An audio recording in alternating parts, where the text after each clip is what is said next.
விக்னேஸ்வராய நமக. குலதெய்வமான பொன்முத்து கற்பனசுவாமி அங்காள பரமேஸ்வரி பப்பாத்தியம்மன் துணையுடன் இந்த 2025ஆம் ஆண்டு உங்களுக்கு நல்ல வருடமாக நல்ல வளமும் நலமும் பெற வாழ்த்துக்கள். வணக்கம். நம்ம ஸ்ரீவாரி ஆஸ்ட்ரோ, நான் உங்கள் அஸ்ட்ரோ சஃப்னா பேசுகிறேன். இந்த ஆண்டில் சனி, குரு, ராகு, கேது பயிற்சிகள் உண்டு. பல நல்ல விதமான மாற்றங்கள், ஏற்றங்கள் அப்படிங்கிறது நிதர்சனமான விஷயங்களில் நடக்கக்கூடிய காலகட்டம். கூடவே எந்த இடத்துல கவனமாக இருக்கணும், எச்சரிக்கையாக இருக்கணும் அப்படிங்கிற தெரிந்து கொள்ள வேண்டிய மிக முக்கியமான எளிமையான துல்லியமான பலன்கள்.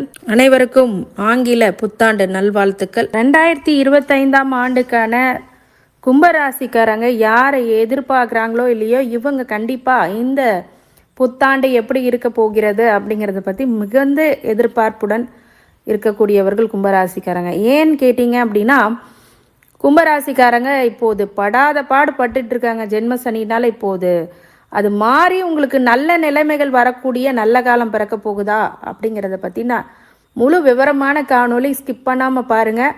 சப்ஸ்கிரைப் பண்ணாமல் இருந்தீங்க அப்படின்னா சப்ஸ்கிரைப் பண்ணிக்கோங்க. கும்பராசிக்காரங்க பொதுவாகவே பார்த்திங்கன்னா 3 இடப்பெயர்ச்சிகள், 3 கிரக பயிற்சிகள், இந்த 3 கிரக பயிற்சிகளை வச்சு தான் ஒரு ஆண்டுக்கான பலன்களை நம்ம சொல்ல முடியும். அப்படி பார்க்கும் அடிப்படையில் பார்த்திங்கன்னா குரு பெயர்ச்சி, சனி பெயர்ச்சி, ராகு கேது பயிற்சி. இந்த குரு பெயர்ச்சி எப்படி இருக்கும் அப்படின்னு கேட்டிங்கன்னா, மே 14 வரைக்கும் 4ஆம் இடத்துல அர்த்தாஷ்டம குருவாக இருக்கிறது. பிறகு பஞ்சம குருவாக 5ஆம் இடத்துக்கு மே 14க்கு அப்புறம் வர்றார். சனி மார்ச் 29க்கு அப்புறம் ஜென்ம சனியாக இருக்கக்கூடிய விஷயங்கள் எல்லாம் அதன் பிறகு சகாய, அதாவது குடும்ப சனிக்கு வராரு, அதாவது பாத சனிக்கு வருகிறார். அடுத்தது ராகு கேது, 2ஆம் இடத்துல ராகுவும் 8ஆம் இடத்துல கேதுவும் இருந்து படாத பாடுபடுத்திட்டு இருந்த ராகு கேது இப்போது மறுபடியும் உங்களோட லக்னத்துக்கு ராகுவும் 7ஆம் இடத்துக்கு கேதுவும் வரார். இதுவும் ஒரு விஷயம் இருக்குது, அதையும் சொல்கிறேன் முழுக்க. குரு பார்த்திங்கன்னா முதல்ல குருவிலேருந்தே ஆரம்பிப்போம். குரு 4ஆம் இடத்துல மே 14 வரைக்கும் இருக்கும்போது என்னென்ன பலன் கொடுப்பார். 4ஆம் இடத்துல குரு இருக்கும்போது வண்டி வாகனம், நல்ல வீடு மனை யோகம் அப்படிங்கிறதெல்லாம் கொடுத்துருப்பார். எங்கெங்க கும்பராசிக்காரங்களுக்கு கொடுத்துருக்குறாரு. அவங்க தகுதிக்கேற்ப என்ன சம்பாதிக்கிறீங்களோ அதோட கொஞ்சம் அதிகபட்சமாக குரு கொடுப்பார்.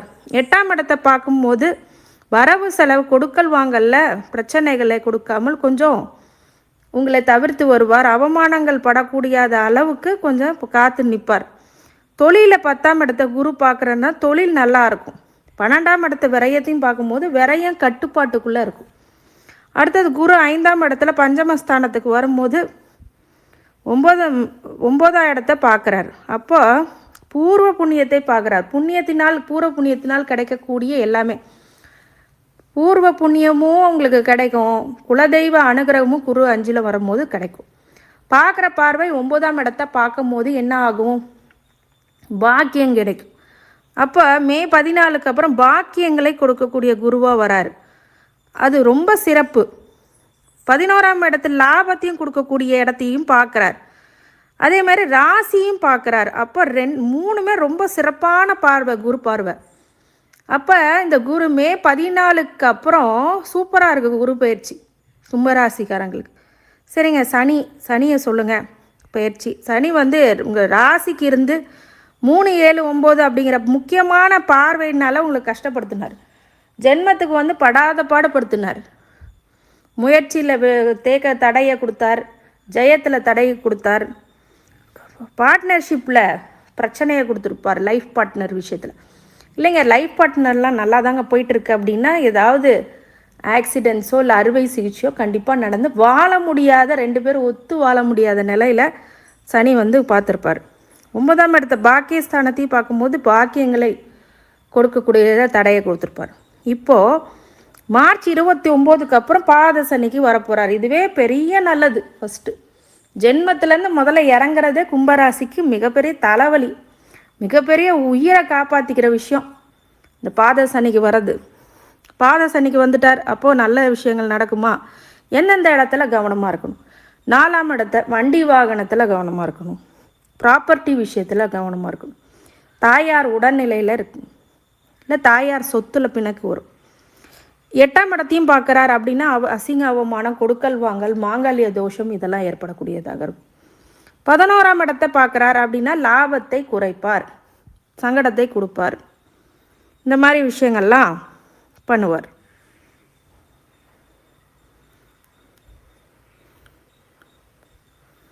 இந்த மாதிரி விஷயங்கள்லாம் பண்ணுவார். அப்போ ஒன்று என்ன பண்ணணும் அப்படின்னா, 10ஆம் இடத்தை பார்க்குறார். 10ஆம் இடத்தை பார்த்தாருன்னா என்ன பண்ணுவார்? தொழிலை கெடுப்பார். இப்போ தொழிலை நீங்கள் பார்த்து வச்சுக்கணும், தொழிலில் ப்ராப்ளம் வராத பார்த்துக்கணும். இதுதான் விஷயம். சனி லக்னத்துலேருந்து பார்க்கும்போது இந்த 3 விஷயத்தில் கவனமாக இருக்கணும். ஆனால் பாத சனி பொருளாதார நெருக்கடியை கொஞ்சம் கொடுக்கும், தன குடும்ப வாக்கு அப்படிங்கிறதெல்லாம் உங்களுக்கு கெடுத்து விடும். அதனால் அதில் கொஞ்சம் ஜாகிரதையாக இருங்க. அதுக்கப்புறம் கோச்சார பலன்கள் நம்ம பார்க்கும்போது ராகு கேது 2-8 இருக்கும்போது சர்பதோஷங்களை இப்போ ஜென்மத்துக்கு வரக்கூடிய ராகு ஒரு சில மனசங்கடங்களை கொடுப்பார். கேது 7ஆம் இடத்துலேருந்து இந்த பார்ட்னர்ஷிப்பில் பிரச்சனை, பிஸ்னஸ் பார்ட்னர் லைஃப் பார்ட்னரில் ப்ராப்ளம் அது கொடுப்பார். அதனால் அந்த இடத்துலையும் நீங்கள் கவனமாக இருக்கும்.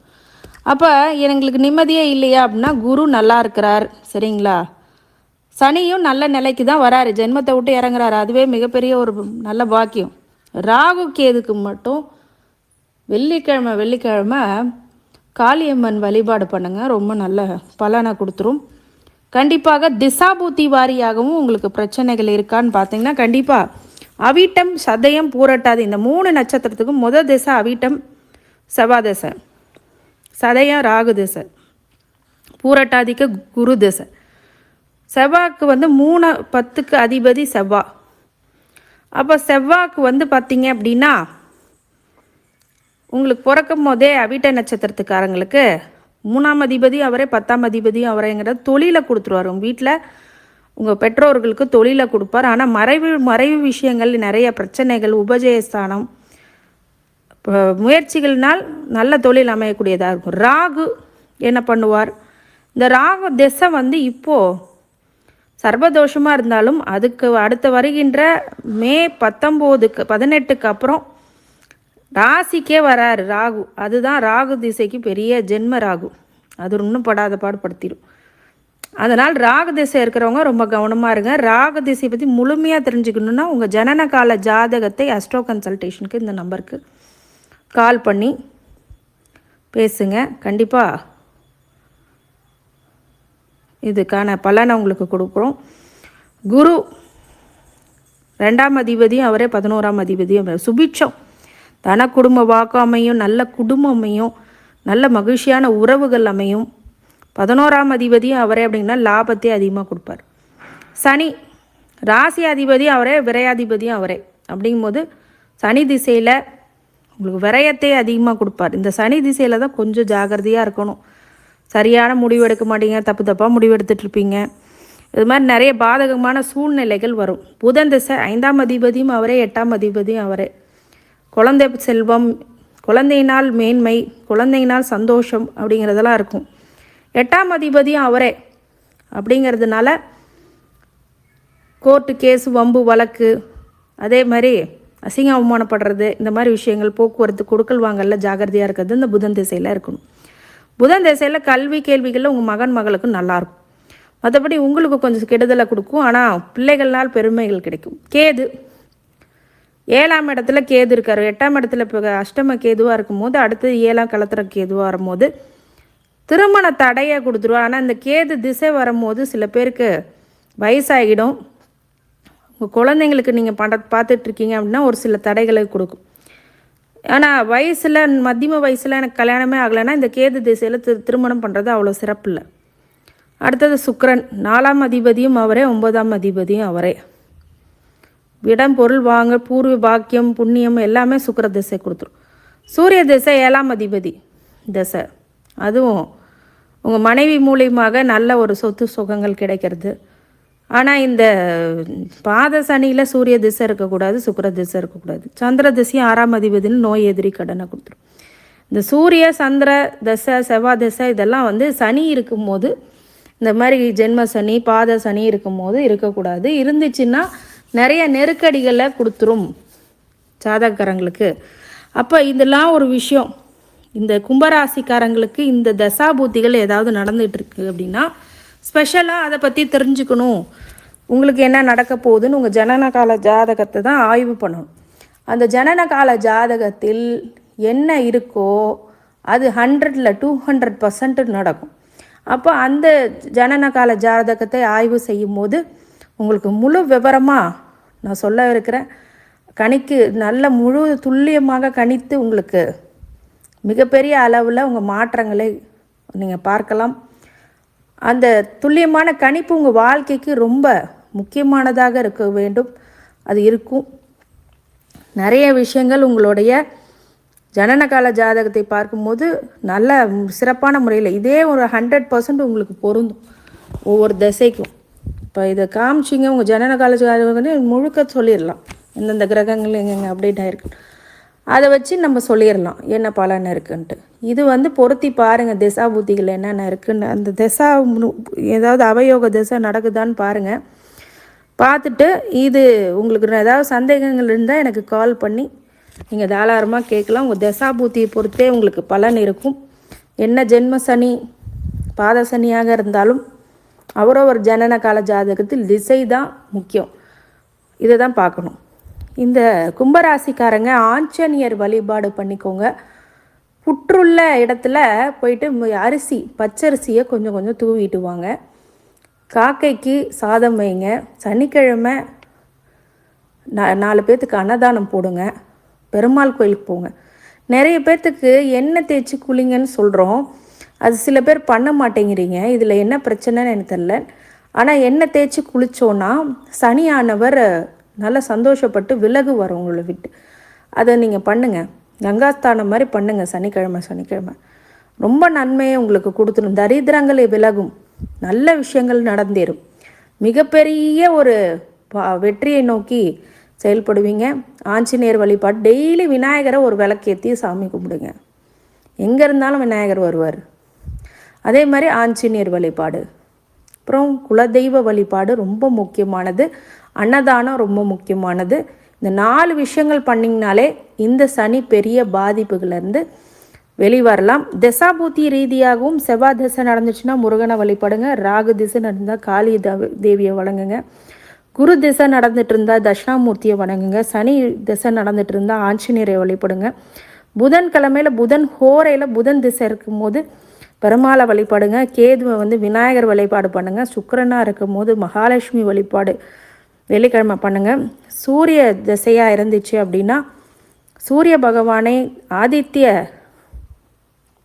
துதிகளை கொண்டு படிக்கும்போது சூரிய திசை நல்லாயிருக்கும். சந்திர திசை அப்படிங்கும்போது திங்கக்கிழமை சிவபெருமானை வழிபடுறது மிகப்பெரிய நல்ல பலன்களை கண்டிப்பாக ஏற்படுத்திவிடும்.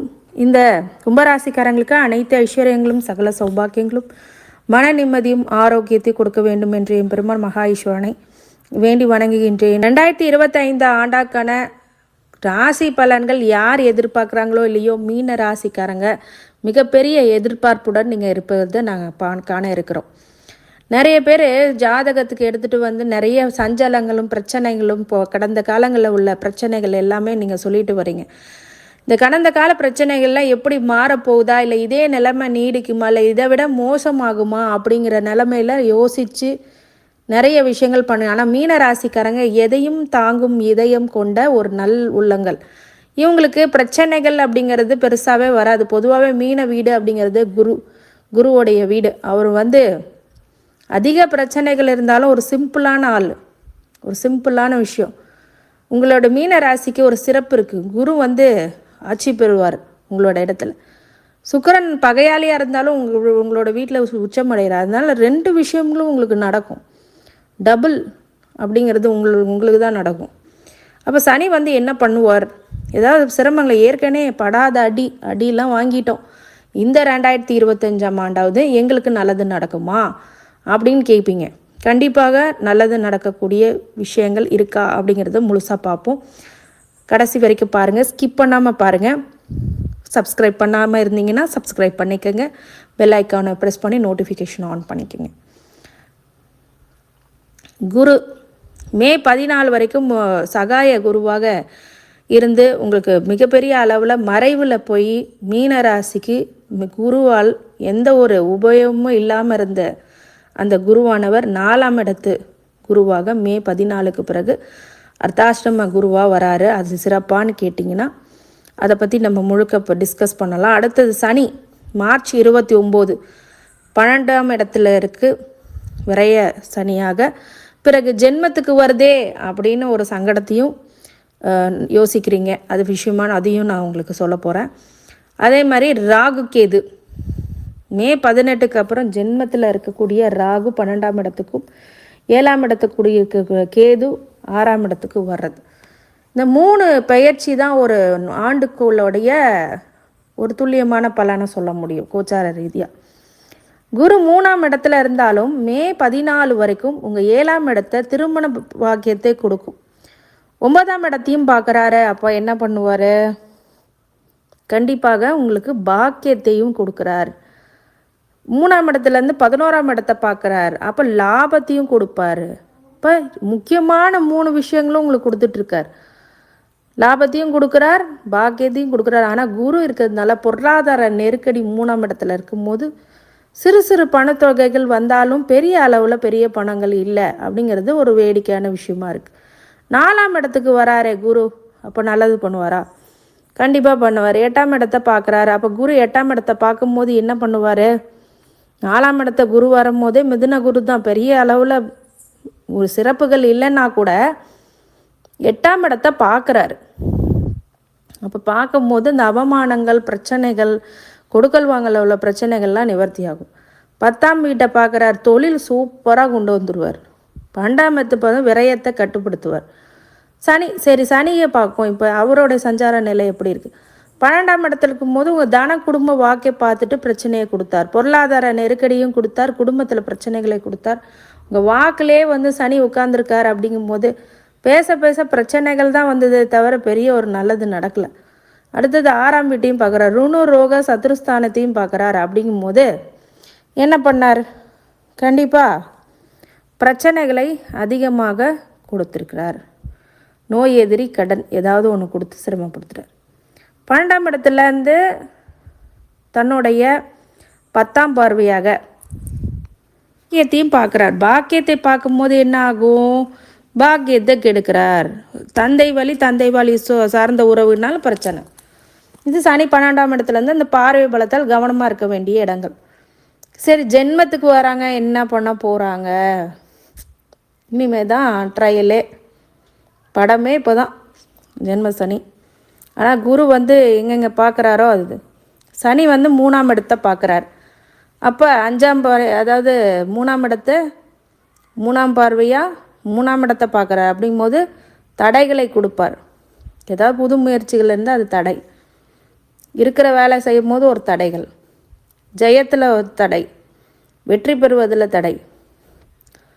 இந்த உபஜெயசான உங்களுக்கு குரு பார்வையாக இருந்தால் பிரச்சனையே இல்லை உங்கள் ஜாதகத்தில். 7ஆம் இடத்தை பார்க்குறாரு. அப்போ சனி 7ஆம் இடத்தை பார்க்கும்போது என்ன பண்ணுவார்? பிஸ்னஸ் பார்ட்னர், லைஃப் பார்ட்னரை கெடுப்பார். சமசப்தமாக பார்க்குறாரு. அப்போ அங்கே பிரச்சனையை கொடுப்பார். பர்சனல் இஷ்யூஸ் இது கொடுப்பார். 10ஆம் இடத்தை தொழிலை பார்க்குறாரு. அங்கேயும் இஷ்யூஸை கொடுப்பார். ஆனால் குரு பார்வைக்கும் அது கிடைக்கிது. 4ஆம் இடத்துலேருந்து 7ஆம் பார்வையாக 10ஆம் இடத்தை பார்க்குறதுனால குரு பார்வையும் இருக்குது, சனி பார்வையும் இருக்குது. அப்போ ரெண்டுமே கலந்த ஒரு பார்வை. இப்போ 3ஆம் இடம் 7ஆம் இடம் மட்டும்தான் கொஞ்சம் தப்பிக்கணும். நீங்கள் பிஸ்னஸ் பார்ட்னர்லேயும் எடுக்கிற முயற்சிகளில் மட்டும்தான் பிரச்சனையை கொடுக்க போகிறாரு அதிகமாக. அப்போ அந்த இடத்துல நீங்கள் கவனமாக இருக்கிறது மஸ்ட். இப்போ ஜென்ம ராகுவாக இருந்து 7ஆம் இடத்த கேதுவாக இருக்கிறது இந்த மே 18 வரைக்கும் கொஞ்சம் சிரமத்தில் இருந்தாலும் மே 18க்கு பிறகு 12ல் வரக்கூடிய விரைய ராகுவும் 6ஆம் இடத்து கேதுவும் பெரிய ஒரு தீமைகளை செய்யாது. அது மிகப்பெரிய நன்மை. தீமை செய்யாமல் இருப்பதே மிகப்பெரிய நன்மை. அது இங்கே கிடைக்கும். அப்போ குரு சனி ராகு இந்த கோச்சார ரீதியாக பார்த்துட்டோம். அடுத்தது திசாபுத்தி ரீதியாக பூரட்டாதி நட்சத்திரம், உத்திரட்டாதி, ரேவதி நட்சத்திரம். பூரட்டாதிக்குன்னா திசையே குரு திசை, உத்திரட்டாதிக்கு திசையே சனி திசை, ரேவதிக்கு புதன் திசை தான் திசை. அப்போ உங்கள் ஜாதகத்தில் என்ன திசை இப்போ நடந்துட்டுருக்குன்னு நீங்கள் பாருங்கள். அப்படி தெரிலன்னா எனக்கு கால் பண்ணி கேளுங்க. பூரட்டாதிக்கு ராசி அதிபதியும் அவரே 10ஆம் அதிபதியும் அவரே குரு திசை நடந்துகிட்ருக்கு ஒருத்தவங்களுக்குனா, ராசி அதிபதி அவரே 10ஆம் அதிபதி, தொழிலை கொடுத்துரும். வீட்டில் உள்ளவங்களுக்கு உங்கள் அப்பா அம்மாவுக்கு ஒரு தொழிலை கொடுக்கும், சிறப்பான குடும்பத்தில் பிறக்கக்கூடிய யோகத்தை கொடுக்கும். சனி 11ஆம் அதிபதி அவரே 12ஆம் அதிபதி அவரே லாபத்தையும் கொடுப்பாரு, விரயத்தையும் கொடுத்துருவார். லாபத்தையும் கொடுப்பாரு, விரயத்தையும் கொடுப்பாரு. அப்போ சனி தசை ஃபஸ்ட்டு பார்ட்டு நல்லாயிருக்கும், செகண்ட் பார்ட்டு ஒரு மாதிரி கஷ்டமாக போகும். புதன் தசை 4ஆம் அதிபதியும் அவரே 7ஆம் அதிபதியும் அவரே. வீடு மனை யோகம், வண்டி வாகனம், 7ஆம் இடம்னா கணவன் மனைவி உறவு, இது எல்லாமே 7ஆம் அதிபதி. இப்போ திருமணம் ஆகாதவங்களுக்கு திருமணம் ஆகும், வண்டி வாகனம், வீடு வாசல், இது எல்லாமே புதன் திசையில் அமையும் எல்லாத்துக்கும். ஆனால் அது கெடுதல் ஆகுமா நல்லதாகுமானா, புதன் திசையில் இப்படி திருமணம் பண்ணி இப்போ சனி நடந்துட்டு இருந்தால் பிரச்சனையை கொடுக்கும். கேது திசை சொல்லவே வேணாம், கேது திசை ரொம்ப பயங்கரமாக போகும். கேது பயங்கரம்லாம் இல்லை, இல்லற வாழ்க்கை வாழ்கிறது ரொம்ப சிரமம். ஆன்மீக விஷயங்களை விட்டுரும், அது குரு பார்வை இருக்கும்போது இன்னும் நல்லாயிருக்கும். ஆனால் கேது தனித்து நின்று சனி இப்போ ஜென்மத்துக்கு வர்றது அவ்வளோ சிறப்பான ஒரு விஷயம் இல்லை. கேது நல்ல நிலைமையில் திசை நடந்துட்டு இருந்தது, குரு வீட்லேயோ குரு பார்வையிலையோ இல்லை கன்னி வீட்லேயோ இருந்துச்சுன்னா ஓரளவுக்கு தப்பிப்பீங்க. சுக்கிர திசை 3ஆம் அதிபதியும் அவர் தான், 8ஆம் அதிபதியும் அவர் தான். மறைவு சுக்கிரனாகவும் மறைபொருள் உள்ள விஷயத்தில் சுக்கிரன் உங்களுக்கு அதிகமாக கொடுப்பார். இப்போ மறைந்த சுக்கிரன் நிறைந்த செல்வத்தையும் கொடுப்பார். அதே சமயம் அவமானங்கள், பிரச்சனைகள், கொடுக்கல் வாங்கல இஷ்யூஸ் இதெல்லாமே 3ஆம் அதிபதி 8ஆம் அதிபதி கொடுப்பார். இப்போ சுக்கிர திசை.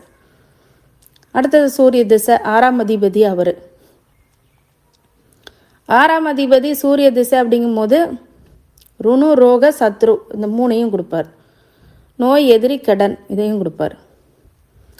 அப்போ இந்த இடத்துல நீங்கள் உஷாராக. சந்திர தசை 5ஆம் அதிபதி தசை, இது பிள்ளைகளால் மகிழ்ச்சி, பூர்வ புண்ணியம், உங்களுடைய குலதெய்வத்தை நல்ல விஷயங்கள் நடக்கிறது. குரு சந்திரனோட இருக்கும்போது இன்னும் யோகத்தை கொடு.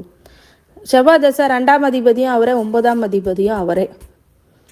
அப்போ 2ஆம் அதிபதி குடும்பம், நல்ல குடும்பம், வாக்கு எல்லாமே நல்லாயிருக்கும். 9ஆம் அதிபதி பூர்வ பாக்கியஸ்தானம், அதுவும் நல்லாயிருக்கும். ராகு திசை, ராகு மே 18 வரைக்கும் ஜென்மத்தில் இருந்து இருக்கும்போது கொஞ்சம் சிரமத்தை கொடுக்கும்.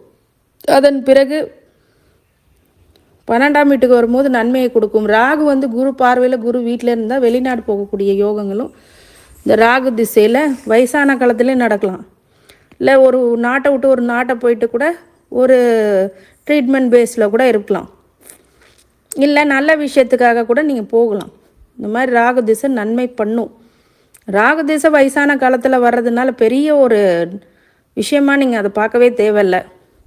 சில பேருக்கு மதிய வயசுக்கு அப்புறம் வரும், 60-70 வயசில். சில பேர் ஃபாரின் ஆப்பர்ச்சுனிட்டிஸ் அப்பயே கிடைக்கும், அவங்க பையன் பிள்ளைங்களை போயிட்டு கூட்டிகிட்டே போவாங்க. அந்த மாதிரி விஷயங்கள்லாம் ராகு திசையில். பொதுவாகவே இந்த மீன ராசி இந்த 3 நட்சத்திரத்துக்காரங்க இந்தந்த திசையில், குரு திசையாக இருந்தால் தட்சிணாமூர்த்தியை வேண்டுங்க. சனி திசையாக இருக்கும்போது சனிக்கிழமையில் சனி ஹோரையில் ஆஞ்சநேயர் வழிபாடு பண்ணுங்கள். புதன் திசையாக இருந்துச்சுன்னா புதன்கிழமை புதன் ஹோரையில் பெருமாள் வழிபாடு பண்ணுங்கள். கேது இருக்குது அப்படின்னா விநாயகர் வழிபாடு பண்ணுங்கள். சுக்கிரன் இருக்கும்போது வெள்ளிக்கிழமை மகாலட்சுமி கோயிலுக்கு போயிட்டு வாங்க. சூரிய திசை நடக்குதுன்னா சூரிய நமஸ்காரம் பண்ணி சிவாலயங்களில் இருக்கிற ஞாயிற்றுக்கிழமை சூரிய பகவானை வேண்டி வர்றது நல்லது. சந்திரன் திசை நடக்குது அப்படின்னா திங்கக்கிழமை சிவாலயங்களுக்கு சென்று சந்திர பகவானை வழிபடுறது ரொம்ப நல்லது. செவ்வாய் தசை நடக்குதுன்னா முருகப்பெருமானை, திருச்செந்தூர் முருகப்பெருமானை வழிபடுறது ரொம்ப நல்லது. ராகு திசை நடக்குது அப்படின்னா கண்டிப்பாக ராகு திசையில் காளியம்மன் வெள்ளிக்கிழமை வழிபடுறது ரொம்ப சிறப்பாக கொடுக்கும். இந்த மாதிரி எல்லா திசைக்கும் அதோட அதிபதி திசைகள் கும்பிட்டோம் அப்படின்னா நல்ல வெற்றிகளை கொடுக்கும். இந்த மீனராசிக்காரங்களுக்கு இந்த புத்தாண்டு அனைத்து ஐஸ்வர்யங்களும் சகல சௌபாக்கியங்களும் மன நிம்மதியும் ஆரோக்கியத்தையும் கொடுக்க வேண்டும் என்று எம்பெருமான் மகா ஈஸ்வரனை வேண்டி வணங்குகின்றேன்.